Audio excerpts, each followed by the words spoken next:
ईरानी सदर इब्राहिम रईसी और foreign minister Abdul Hayyan और अहम शख्सियात हेलीकॉप्टर क्रैश होने की वजह से जाम बहक हो गए।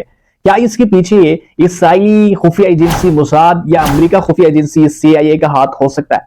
आज के इस वीडियो में हम इन चीजों को डिस्कस करेंगे कि आखिर क्यों बहुत सारे लोग और सोशल मीडिया और बहुत सारे प्लेटफॉर्म में ये चीज बार बार इसका जिक्र आ रहा है कि इसके पीछे खुफिया एजेंसीज का हाथ है। ये कैसे हो सकता है?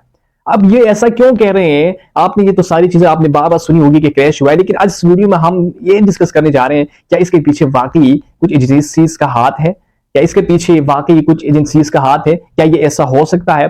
सबसे पहले इस बात में जानने की कोशिश करेंगे। 19 मई को ईरानी सदर और फॉरेन मिनिस्टर और कुछ अहम शख्सियात डैम के इफ्तिताह करने अजरबैजान और ईरान के बॉर्डर पर जो न्यू डैम बन रहा था उसकी तरफ इफ्तिताह करने जा रहे थे। उसके इफ्तिताह करने के बाद इन्होंने वापसी जो है वो शहर तबरेज की तरफ आना था कि रास्ते में ही एक हादसा हो गया, हेलीकॉप्टर क्रैश हो गया।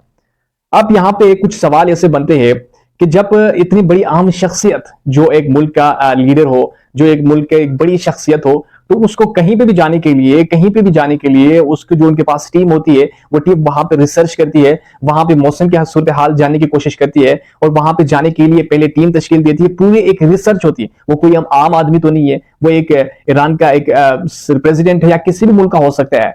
लेकिन एक सवाल ये बनता है कि जब ये 3 हेलीकॉप्टर वहां पे गए, इफ्तिताह किया, तो ये एक टीम थी प्रेसिडेंट के साथ, और जब ये वापस आ रही थी तो पहला सवाल ये बनता है कि वहां पे जिस इलाके से आ रही थी ये टीम जो उसके पास थी, उन्होंने ये रिसर्च क्यों नहीं किया?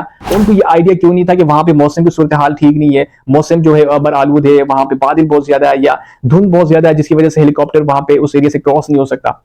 सबसे पहली गलती यहाँ पे सवाल बनता है, ऐसा क्यों हुआ? जब वो वहां से आए, ये जो 3 हेलीकॉप्टर्स थे, अब ये जो 2 हेलीकॉप्टर्स थे इसके साथ जो ये दोनों सेफली इन्होंने लैंड किया, अपने मकाम तक पहुंच गए, लेकिन ये हेलीकॉप्टर कैसे क्रैश हो गया? अगर इन 3 हेलीकॉप्टर, जाहिर बात है इन 3 हेलीकॉप्टर ने एक ही एरिया से गुजरना था। ये नहीं हो सकता कि आप एक हेलीकॉप्टर उस इलाके जो वहां पे मौसम अबर आलूद है, बादल बहुत ज्यादा है, धुंध बहुत ज्यादा है, उस इलाके से गुजर रही हो, और वो जो 2 हेलीकॉप्टर वो दूसरे रास्ते से नहीं, ये इनके साथ 3 हेलीकॉप्टर थे। अब अगर ये जो 3 हेलीकॉप्टर थे इनमें अगर क्रैश होना था तो तीनों को क्रैश हो जाना था, तीनों को गिर जाना था।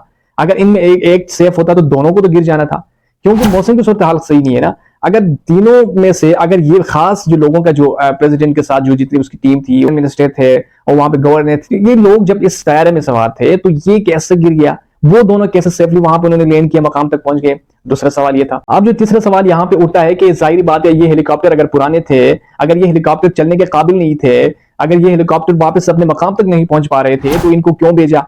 जब कोई भी प्रेसिडेंट कहीं पे भी जाता है, मैंने पहले आपको बताया कि वो सारी चीजें क्लियर करके जाते हैं। जिस हेलीकॉप्टर में जाते हैं या जहाज में जाते हैं, उनको पहले देखते हैं कि ये ठीक है, काम कर रहा है तो भेजते हैं। अगर वो मौसम की सूरत हाल चेक करते हैं, फिर वही सवाल आता है।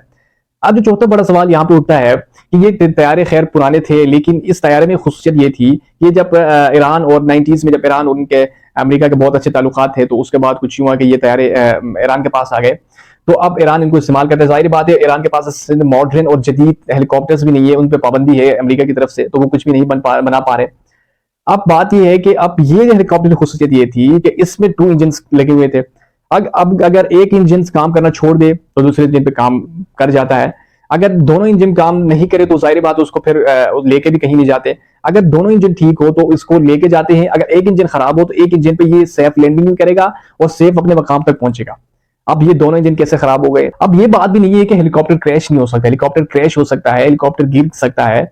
हेलीकॉप्टर जो है गिरे भी है, बहुत सारे हम शख्सियात, बहुत सारी दुनिया में वाकयात ऐसे हुए हैं जिनमें हम शख्सियात सवार थे, हेलीकॉप्टर उनका गिर के तबाह हुआ है। ये बात नहीं है कि नहीं हो सकता, हेलीकॉप्टर गिर भी सकता है, क्रैश भी हो सकता है, लेकिन ये कोई आम आदमी नहीं है, ये एक मुल्क का लीडर है, एक प्रेसिडेंट है। जब वो कहीं पे भी जाता है वो प्रोटोकॉल के साथ जाता है, उसकी सारी चीजें चेकिंग होती है। यहां पे सवाल उठता है।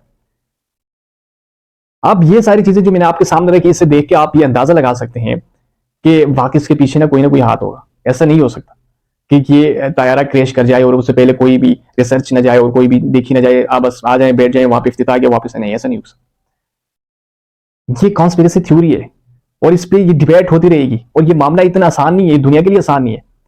अभी वहां पे तो तहकीकात हो रही है, इस पर रिसर्च हो रही है, इनकी टीमें तो बाकायदा तश्कील दी है, लेकिन इसके पीछे जो रीजन है, अगर वो ऊपर आ गया, और जाहिर बात है कि ये मामला अगर उठ गया या किसी मुल्क पे आ गया या किसी मुल्क ने करवाया, तो ये तो बहुत बुरा हो जाएगा दुनिया के लिए। अब ईरान के जो हमसाया मुल्क है अजरबैजान और आर्मीनिया, अब अजरबैजान जो है उसका इसराइल के साथ बहुत गहरा ताल्लुक है और वेपन्स भी इसराइल उसको भरपूर तरीके से पहुंचा रहा है।